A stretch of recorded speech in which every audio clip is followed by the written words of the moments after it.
Welcome back to your Money on Purpose podcast. I am your host, Donette Palmore, and today my guest and I will be talking about how to use your business to build wealth. Let me start by introducing you to Anwin Mbah. She is a certified business wealth strategist, gender, racial wealth gap advocate, and founder of Wealthy Fluence. She helps successful businesswomen looking to scale their business from income generating to wealth building with ease.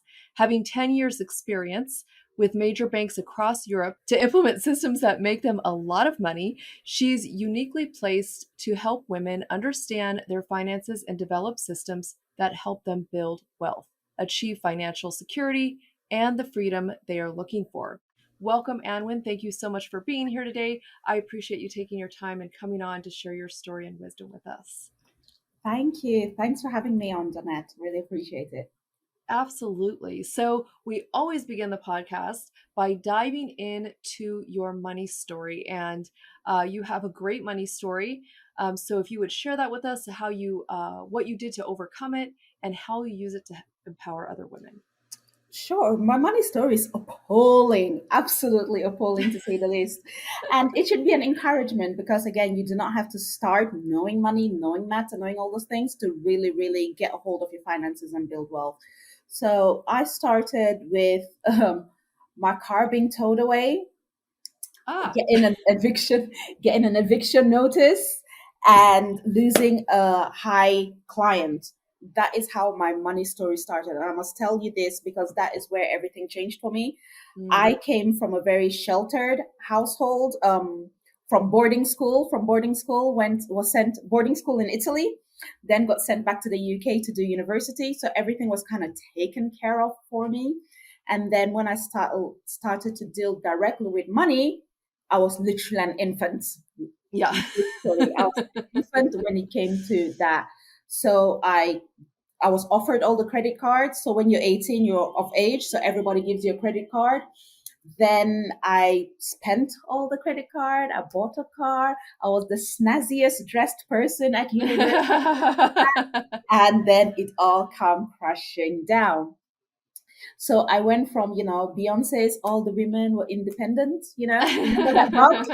Yeah, that was my anthem. So I went from there to getting my car towed away because I wasn't keeping up with payments, getting an eviction notice because I was literally just managing with rent, and then losing a high paying client. And all of this was an accumulation of bad money decisions. It wasn't just a one hit wonder. You know, when they say a minute in the mouth and 20 years on the hips, Right. that is your money story. It's a split second decision that has a ripple effect for years to come. So all of this was an accumulation of bad decision making, one after the other. And when all of this happened and I hit rock bottom where I literally had to ask my younger sister, so I'm the eldest of four. And if you have any firstborn this year, you're meant to be the leader. You're meant to lead by example and all those responsibilities for younger ones. So for you to turn around and then ask for like a tenner so that you're able to top up your electricity is like, oh, really, this is where I've ended up. Meaning I should be the one, lending them money and not the other way around. And I was like, I cannot deal with the stress. And like the reverse sound that big trucks make when they're reversing. Oh, yeah. And I have PTSD because that is Oh, gosh. literally the sound of the tow truck. Oh. So it's all of those things that I was like, I cannot be in this space again. I cannot have that anxiety anymore. I cannot be going to my younger sisters to ask for money. And then I'm running my own business on top of it. It's like, how does it add up? Because I struggle to ask for help because they're like, but you have this great job and you have this great business. What do you mean by? It's like, no. So there's a lot of cover up, like literally, it became a massive cover up until it all crumbled and I could not lie no more. And I could not wear the mask of, oh, everything is okay any longer. And I started my financial education, I would say, because I never really had any. I started my financial education and it started with Denny Duffels Thompson. It started with Jen Sincero. It started with Robert Kiyosaki, Rich Dad Poor Dad. So, the Lucky Bee series, the Badass series, the Rich Dad Poor Dad, that was when I got almost initiated into the whole concept of money mindset and what it was all about, and how much of what I'd inherited from my parents and also society around me was impacting my day to day. That even having a business that on the front of it was successful, I was not doing anything properly at all. I was not doing anything to be sustainable, to be long term, or to even be able to buffer me if there's any change in any of my circumstances. So that was my money story. And I must say, I still spend. And that is one thing that I'm very, very appreciative of, that I've learned to leverage my strength rather than trying to look at it as a weakness, because everybody Mm. else tells you, oh, overspending, it's wrong, it's the wrong thing, you have to change and you have to become a saver and an investor. I'm like, no, if you're a spender, then let's leverage that. And I, as a spender, I'm still a compulsive spender, and I've been able to work with me being instinctively the way I am. I'm an emotional spender. So there's certain aspects that either sad or happy, I'll go and just splurge out. Now I am able to have that as a fund, because when you're an emotional spender, it's not something that happens every single month. You might have it Yeah. once or twice every 6 months. But then if you're putting money away every month for that once or twice that it happens, then you can spend guilt free, which is Mm-hmm. again another emotion that we have to be very careful about, because we go and we spend on things that we should be spending on, but then we have all the guilt after that. So it almost negates the good things we're doing, because then the emotion we attach to it is a negative emotion. So that's why I have this fund now, so that I don't attach, guilt to that, because I used to literally have these splurges, then hide it in the boot of the car, and then sneak Oh, it one by one into the house. So my husband would not notice all this new stuff just appearing. I've had that forever. So it's accommodating for that now, because then I don't have to sneak around, because I was like, no, it's all covered. I knew that this was going to happen sometime in the future, and I have money put away for that. So when you're spending your life totally carefree, totally in the energy, totally high vibration, because I'm not stealing from Peter to pay Paul, or Paul is not going to come knocking because now I've spent I don't know how much on pairs of shoes. So it's all that energy, and all of that is still, again, part of my learning journey. I learned to embrace my money story rather than trying to reject it or try to change it, because fundamentally that is who you are. And it's a matter of, how do I leverage it and how do I mitigate the things that would deplete my wealth, so to say, right? Like, how Right. many pairs of shoes can you have? Not many. So let's just, Well, it manage depends on how that. much space you have. That is it. We should have like a shoe museum where people can watch it, because you don't get to wear them all, to be fair. You just have it there. True. I have it. Isn't it Yeah. lovely? Yeah. Totally get that. I love what you said. So you said it was an accumulation of choices. And that's true with any aspect of our life. It's an accumulation of the choices that we made. We are where we are because of the choices that we made. Someone said you are the sum total of the choices that you've made up until this point, which means if you want to be different, then you need to make different choices. And I love how you embraced who you are. Like, I like to compulsively spend every 6 months, so I'm just going to write it in as a line item and save for it, because that's what I like to do. And I think that's important, to not cut things out that we like Mm. to do, because you like to do it. It makes you feel good. Um, but then you're hiding, you're sneaking, and that's not good. We want to make sure it's all out in the open, and then you're not going to get in trouble, right? With your husband, you don't have to explain. You're like, I budgeted for this. Like, I've saved for this. So, and he's like, okay, yeah, she's saved for that. I don't have to worry about it. I Mm. love that. So how did you use this to then empower other women? Okay. So when it comes to other women, especially business women, your money story shows up in your business. It Mm. always does. And it doesn't show up in exactly the same way as it does in your personal life. So in my personal life, it could be, oh, I go buy pairs of shoes, overspending. In my business, it showed up as absumo. I would My gosh. You don't know how many times I've heard that. It shows up as Absuma and all those lifetime bills and this wonderful, tech stack that you really don't end up using. But then you could see how the same money story shows up. So, what I do with business owners or business women specifically, and again, I'm speaking more for the business side, not necessarily the personal side, is we have to understand our money story. We have to know who you are. So, who am I? Am I a blonde hair? Am I a brunette? Am I a red hair? Let's just embrace it, okay? And then from there is and there is understanding, okay, how do I leverage this? Okay, if you're a brunette, these colors are better with you, this lighting is better. But gosh, if you're a redhead, you should not wear red. And I'm just using you as an example. Do not quote me. I'm no image consultant here. But if you're a redhead, you shouldn't wear red, but you like red. So you want to use that saying, okay, this is something that I do like, but it's not necessarily good for me. So how do I still incorporate it without it damaging my image? And I'm using Mm, this because it's slightly simpler to understand than if I use it in the financials, in financial terms. So when it comes to your money story, when you understand your money story, then you can see how it manifests in your business. And the different ways it manifests in your business is a lot in your pricing. Your money mm, story shows up in your pricing big time. It shows up in your value proposition in regards to what is your value proposition, what's your unique selling point.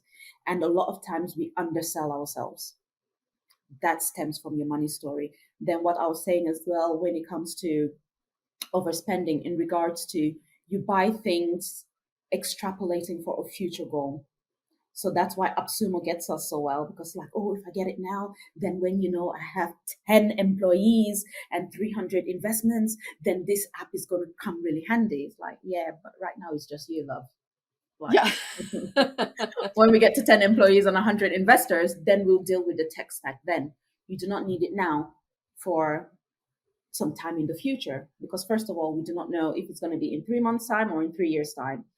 And second of all, you're paying for this item that is not literal, it's not giving you an ROI. So it's looking at it from those different aspects in regards to how is my money story showing up. And you're able to then be more objective in regards to, okay, my pricing, is this real market value? Is it also the value that I'm providing to the customer? Is it covering my costs? And you can be more objective about it rather than, basing it on your worth, which I am totally against, because I believe no amount of money can equate to your worth. Mm. So when people is like, charge your worth, I'm like, yeah, not even Jeff Bezos can pay it. Then even for my course, if I'm charging it on my worth. But it's something that we do, and I see it also in corporate, where a lot of people um, attach their worth to their work. So Mm, it's starting to separate. Your business is not your worth. How much you charge is not your worth. The way your kids respond to you is not your worth. You know your worth. Your worth is within you. Okay. All these other external things cannot sum up or even come close to what you're worth. So it's always trying yeah. to, and sometimes it's not easy, especially when people start criticizing, like, I don't think your course was very good. We're talking about the course. We're not talking about you. Right. And starting to separate those two. So when you start separating those, then you're able to really see where it is that you're coming from, and also be more objective and be able to ask yourself those questions that you would ask your girlfriend, because sometimes it's easier to give advice than take advice. Right. So if you can be that girlfriend to yourself in regards to, okay, if somebody really came to me with this, how would I approach it? And Mm, then now you can answer it, because you've kind of taken a step away from the business, from the personal feelings and emotions to it, and give yourself an answer, whether it's what works for you or what doesn't. And it's never about right or wrong. It's about what works for you and what doesn't, and that is all that should matter. that, I mean, that sums it all up. But I love the way that you said that, like, it's what works for us or what doesn't. So we're not putting like any definite answer on it, right? Like, it's not like it's a good or a bad thing. We're not putting any kind of label on it, um, which helps us to make the decision, right? Easier. Absolutely. Yeah. I mean, everything, I think everything is yin and yang. There is no good, there is no bad. They have to coexist. So when we talk about, abundance mindset, and everybody like, you shouldn't have a scarcity mindset. Scarcity mindset is not good. I'm like, no, because if there's no scarcity, then there's no abundance. The both of them have to coexist Mm. for one to be abundance and the other one to be scarcity. And we have to embrace both, because when there is a lot of things, so if you think of it from a farmer's perspective, when there is a big harvest, then they have to think from a scarcity mindset that I should put some away. So let me put some away now that it's literally all over the place. It's mango season or strawberry season. Let me put some strawberries away. And you would see that with a lot of homesteads as well. When they're in season, that's when they start doing their canning. That's when they start, pickling things, because it's in abundance. We're thinking of scarcity. Okay, let's put them away. Instead, when it's period where, there are no strawberries around, we start thinking in our abundance mindset, because we have all this canned food and all these preserves that we've done and all these pickles when it was abundant season. So you can see that the both of them go together. That when there's abundance, you have to be scarce. You have to, put them away. And when there's scarcity, you have to be abundant because you have put it away. So it's I all love around that. us. So the fact that one is good and one is bad, it's the wrong energy to bring to it. It's okay at this point in time, what serves me? If you're in Mm. scarcity and thinking in scarcity mode, then that is where we start having the There's clash. going to be some problems there. But that's a great analogy, like just to say, okay, I have all this abundance, but I need to think about when I'm not going to, so that I can prepare so that when I get there, I have abundance. I love that. It's a really fancy way to say save and plan. And it's great, and it probably would relate more with people putting it that way, right? Because they're like, yeah, I know I got to save, yeah, I know I got to plan, but they don't do it. Mm-mm. So, one of your specialties is helping people to build wealth with their business. Yeah. And it might sound weird, like, okay, how do we build wealth with our business? But when we think about it, where is the money coming from? It's coming from our business, right? If we're running it properly. Yes. So, how can we do this? What are some ways we can build wealth from our business? The very first thing with building wealth in your business is the structures and the financial controls you have in your business. Okay. Most business owners, it's a matter of, I could send an invoice, I could receive payments, I could pay my tax bills, and I could pay my other bills. And that is it. That's an income generating business. The money comes in, you pay everybody else, you pay everything, and that's it. Now, when we're thinking about a wealth building business now, we're thinking, okay, first of all, I need to make sure I pay myself. So if you've not read The Profit First by Mike Michalowicz, do read it. It's totally going to change your business. And that is what I Great help book. my clients do. Profit first. Make sure that you're always taking out a profit. Make sure that you're always paying yourself.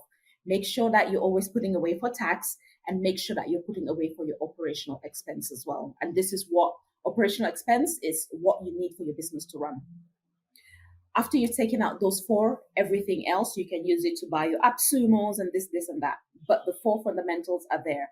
And what you would see is that as you're building up, not all the money in your tax bucket is all going to go to taxes, because again, you're using a buffer system. So you take out 30%, but maybe taxes might be 27%. So there's still 3% there. So you build Hopefully. up. Yeah, but usually you're good. Trust me. When you put in the system, you're usually good, because you usually put away more than necessary Yeah. for your taxes, and your tax bills are usually more specific, because they're based on your profits and so on and so forth. So you usually have more leg room, so to say. And what you would notice that when you do this, you have a bigger cash reserve. Okay. And when you have a bigger cash reserve, you're more attentive to your cash flow as well, because now you know that I have to take out my profit, I have to pay myself, my operational cost, and my taxes. So now you're very, very alert in regards to what your inflows of money is and what your outflow of money is. So for you to have a wealth building business, your cash flow has to be on point. You have to, and I'm not saying that you have to guarantee that $100 is coming in every 2 seconds. No, it's being aware that, okay, this is the money coming in and this is the money going out. So based on this fact, this is what I project will happen in the next 6 months. Oh my days, monkeypox is coming. Okay, all right. So business might slow down. So that means that rather than $100 every second, it's going to be $100 every 5 seconds. So that means my income is going to go down. So, okay, maybe I might get covered for another 8 months. In 8 months' time, I need to start thinking now, do I have to change? Do I have to, bring a new product to the market? Do I have to put one of my employees part time? What does that look like? And you have an 8 months leadway to that issue happening. What tends to happen is you're right up in front of it. You're like, oh my God, it's happening today. What am I going to do? That's usually the income generating businesses that find themselves in that position because they've not had enough buffer. So you want to have your cash flow projected. You want to start building that cash reserve that okay, I have this cash reserve. And with the cash reserve, you're more innovative because it gives you, when you have money and you don't have to worry about money, you're more creative because now that space in your brain is free. Remember, to be Yes. to bring in abundance, you have to clear up space. If you're worried about, mortgage, employees, or this payment, there is no space for creativity. So when all of that is taken care of, now you have that space for creativity to think up new partnerships, to think up new products, to think up, I don't know what, think up new The things. And next income generating thing, right? exactly, exactly. And now then we can start going into now more passive incomes. So we have our regular income in regards to what our big money generators are, and we're managing that money properly to know that, okay, this is the amount of money we have, this is going out here, and this is what is left over. How do I start investing that in passive income streams that they are running on their own simultaneously after the initial setup? So I just go in there just to make sure, okay, it's working okay, and leave it alone. And that is where you start diversifying the incomes generated by your business so that you're able to build that wealth that is not dependent, first of all, on you or on one specific skill set. It's leveraging other elements of you and of others that are already out there. So that is how you go about building a wealth generating business that doesn't suck out the life out of you either, because Right. we don't want that. That almost becomes pointless for the whole trip. So that's what you have Right. to do. Those 4 areas. Make sure you implement profit first, because it's going to make it much easier for you to be able to manage your money and have that management system in place. You want to look at your cash flow and have it projected so that you know what is going to happen, and if anything changes, you can literally work out what the impact might be in your business and take proactive and preventative action rather than reactive and Yeah. fireman Yeah. fireman things. Yeah. Trying to put out the fires That's the when word. your hand is on fire. So, no, Yeah. these are great. And I think you probably see it too. A lot of small businesses, entrepreneurs are not doing this stuff. They're just living the day to day. Yeah. And stopping to say, what does my business cost to run, right? If I make no sales, what do I have to have in the bank that month? And that really, I think, changes your perspective. And then also, okay, well, this is my minimum. Your minimum includes paying yourself. I know a lot of people leave that out, but that includes paying yourself. Um, then you could say, okay, now what do I need to do to generate that income so that I can do this, this, and that? I can buy the hundreds app sumos I want to buy. I can hire. I can stop and think about what's the next thing I could do. I could put on autopilot. That's going to bring me in money. And you said, when we have all those things in place, it frees up our minds so that we can bring in those creative ideas, which is so true because it clutters our mind when we're thinking about our financials constantly. And it's so stressful. And then we get sick. And it's like just this, it's a hamster wheel we get on, and we just keep writing and writing, and we don't know how to get off. But these are great steps. And Profit First is a great book. I implement that with my clients as well. So that's the first place to get started is Profit First, right? That's a great book. And getting your cash flow, knowing what is coming in and what's going out, and and knowing what you need to do next and generating wealth so that you can generate income, so you can generate wealth, so that one day you won't have to do any of it anymore. It's just going to take care of itself. Absolutely. Absolutely. I mean, we all kind of start with trading our time for money. That is just the way it is. It's just part of life. And we are moving, and I'm talking we here because I am assuming that all of us are on the same journey to kind of do less of trading our time for money, where it's just money trading between themselves and our time. We can pick and choose what it is that we want to do with our time. And that's how you move away from it. And if you're not intentional about, my business is here to build my wealth, you always be trading time for money, and exclusively time for money. I'm not saying there won't be a time where you won't trade your time for money. No, there possibly will still be a time. But now it's you choosing to or to not. And being in that position of, being all bougie and having those options that, yes, I am going to, consult with, IBM today.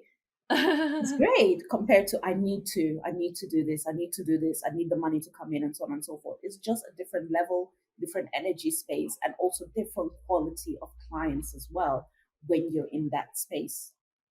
So yeah, for me, it's a win-win. I'm like, why not? I know some people might think building a wealth business might be more work, more stress, more money. Instead, it's not. It's just optimizing what it is that you're currently doing so that it's leading you to Malaga rather than leading you to, I don't know, the farm or something. I don't know. Yeah. Someplace. No, that's great. Absolutely. And one word you said was being intentional. And that's something we have to do, is be intentional. And when we're intentional, and we're intentional every day, and we're doing it over and over, those choices we made, one day we can make the choice to not work. We can make the choice of who we take on as a client. We can make other choices. And I think this is really about having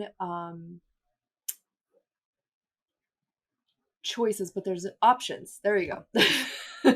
Got it out. Having options in our life. And that's what most small business owners that I know, and you probably know, and entrepreneurs, that's why we're going into business, so that we can create those options for ourselves. So we can create this lifestyle that we want to have, whatever that looks like. What a great conversation. Wow. This was wonderful. Thank you so much for being here. If anybody wants to find out more about you, more about what you do, how can they find you? Oh, you can find me on most social media platforms, but I'm most active on LinkedIn. So Anwin Mbah, you would find me there. I think I'm the only Anwin Mbah out there. You find me on LinkedIn. You find me on Instagram as well. You might find me on Facebook. I'm not very active there anyways. So those are the main places that you can find me, or just on my website, wealthfluency.com. You can totally send me a message there as well. Awesome. And we'll put all that in the show notes so that they can easily find you. Thank you again for being here. I appreciate this conversation so much. And thank you guys all for being here. Wouldn't have a show without you. I am your host, Dawnette Palmore, and I am on a mission to empower you to give your money more purpose so you can live your purpose. Thank you for listening to Your Money on Purpose podcast. If you got value out of this episode, I would be forever grateful if you would leave a review and then hit that subscribe button wherever you listen to your podcast so that you never miss an episode. Thank you again for being here. And until next time, remember, money is just a tool that we get to use to live out our purpose.